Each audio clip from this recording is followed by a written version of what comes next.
അല്ല റാഷിദ് എന്താ പരിപാടി?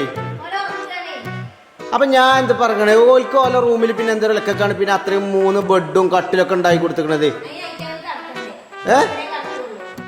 അല്ല മക്കളെ, നിങ്ങൾക്ക് ഇവിടെ കറക്കല്ല, അത് ഞങ്ങളെ റൂമിലല്ല. നിങ്ങൾക്ക് നിങ്ങളെ റൂമിൽ 3 കട്ടില്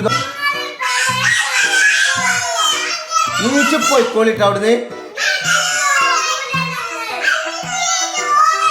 റാഷിദ് ആനക്കെങ്കിലും ഒന്ന് പറഞ്ഞൂടെ? അജിബ്രാനെ ഇങ്ങനെ കടന്നോളിട്ടോ.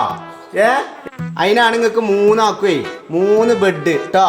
ഒന്ന് 2 തായും 1 മേലെയൊക്കെയാണ് ഉണ്ടാക്കി തന്നിക്കണത് കേട്ടോ കേട്ടോ. അതെ പക്ഷെ നടന്നടി ഓലക്കാട് സെറ്റ് ആയിക്കണേ.